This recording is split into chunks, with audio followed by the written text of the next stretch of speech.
Hello बच्चों, आज की इस क्लास में हम लोग क्लास 10 सामाजिक विज्ञान के टॉपिक फसल क्या है, जिसे हम क्या कहते हैं बेटा, शस्य भी कहते हैं। फसल क्या है, फसलों के प्रकार के बारे में पढ़ेंगे। तो हमारा टॉपिक क्या है बेटा, फसलें। सबसे पहले है कि फसलें किसे कहते हैं। आप जानते होंगे कि जब किसी बड़े स्थान या क्षेत्र पर एक ही किस्म के पौधे बहुत बड़े पैमाने पर लगाए जाते हैं तो उसी को हम क्या कहते हैं बेटा, फसल कहते हैं। जैसे आप लोगों ने आसपास अपने देखा होगा कि कहीं विभिन्न प्रकार की मौसम में या ऋतुओं में आप देखते हैं कि विभिन्न प्रकार की फसलों को उगाया जाता है। जैसे धान की फसल है, गेहूं की फसल है, मटर की फसल है, सरसों की फसल है, आदि फसलों को उगाया जाता है। तो उसी को हम लोग सामान्य बोलचाल में क्या बोलते हैं बेटा, फसल, या इसी को हम लोग बोलते हैं शस्य।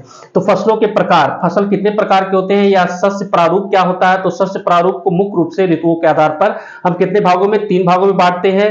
पहला क्या है बेटा आपका रबी फसलें। रबी फसलें जो होती हैं वो कब होती है बेटा, शीत ऋतु में होती हैं। दूसरा क्या है बेटा आपका खरीफ फसलें, जो किस ऋतु में होती हैं, वर्षा ऋतु में। और तीसरा आपका क्या है बेटा, जायद फसलें, जो किस में, बसंत ऋतु से शुरू होती हैं और कहां तक, ये ग्रीष्म ऋतु तक चलती रहती है बेटा। तो सबसे पहले आप देखें कि रबी फसलें जो शीत ऋतु में की जाती हैं वो उसके लिए क्या भौगोलिक दशाएं हैं और किस समय उसको बोया जाता है और किस समय उसको काटा जाता है, कौन कौन सी फसलें इसमें शामिल हैं। तो आप देखिए बेटा कि जो रबी की फसल है वो अक्टूबर से नवंबर में बोई जाती है, अर्थात ये शीत ऋतु में ठंडक के समय में इन फसलों को क्या किया जाता है बेटा, बोया जाता है। और कब काटा जाता है, मार्च से अप्रैल के बीच में इन फसलों की कटाई होती है। साथ ही साथ इसमें जो मुख्य फसलें हैं, गेहूं, जौ, मटर, सरसों, चना आदि इसकी जो है रबी फसलों की मुख्य फसलें हैं। यह जो फसल है रबी फसल, यह शीतोष्ण जलवायु की फसल है। शीत और प्लस उष्ण जलवायु की यह है क्या बेटा, फसल है। और इसके लिए जो गर्मी की आवश्यकता होती है, तापमान जो कितना होना चाहिए बेटा, मिनिमम 10 डिग्री होनी चाहिए और मैक्सिमम कितना, 25 डिग्री सेंटीग्रेड के बीच होनी चाहिए।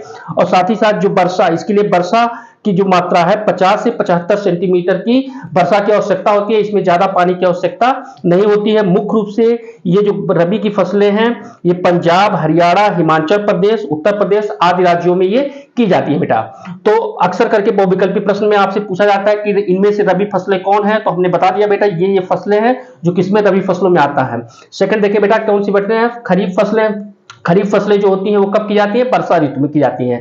वर्षा ऋतु में इन फसलों को किया जाता है। अक्सर ने आपने देखा होगा कि जून के महीने में जब बारिश होती है तो उस बारिश में बीज को हम लोग खेतों में डालते हैं और जुलाई के महीने में उसकी रोपाई की जाती है। तो पहले देखिए बेटा कि जून से जुलाई में इसको रबी की फसलों, खरीफ की फसलों को क्या किया जाता है, बोया जाता है और अक्टूबर से नवंबर के बीच में इसको काटा जाता है।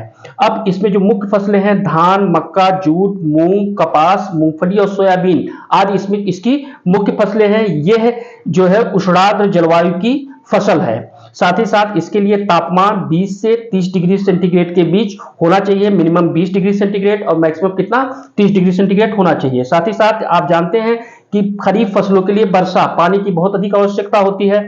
तो वर्षा इसमें 75 से 200 सेंटीमीटर के बीच वर्षा आवश्यक है। और साथ ही साथ ये मुख्य रूप से किन राज्यों में की जाती है, तो पश्चिम बंगाल, उत्तर प्रदेश, पंजाब, तमिलनाडु, आंध्र प्रदेश, छत्तीसगढ़ आदि राज्यों में कौन सी खरीफ की फसलें बेटा की जाती हैं। थर्ड पॉइंट देखिए बेटा कौन सा है, जायद फसलें। जो जायद फसलें होती हैं बसंत ऋतु के बाद ये ग्रीष्म ऋतु में ये फसलों को किया जाता है। तो मार्च से अप्रैल के बीच में जायद फसलों को क्या किया जाता है बेटा, बोया जाता है। ये जो फसलें होती हैं ग्रीष्म ऋतु की फसलें होती हैं। इन फसलों में तरबूज, खरबूज, खीरा, ककड़ी, सब्जियां और चारे की फसल और सूर्यमुखी होती है। इन फसलों के लिए तेज गर्मी और शुष्क हवाओं की आवश्यकता होती है, क्योंकि ये फसलें जैसे ही बारिश का मौसम होता है तो क्या होती हैं, सड़ने लगती हैं, सड़न हो जाती है, इसलिए पूर्ण रूप से ये क्या होते हैं, ये समाप्त हो जाते हैं। तो आपने देखा बेटा कि आज के इस क्लास में हम लोगों ने फसल क्या है उसके बारे में पढ़ा और साथ ही साथ फसल के वर्गीकरण को पढ़ा। Thank you.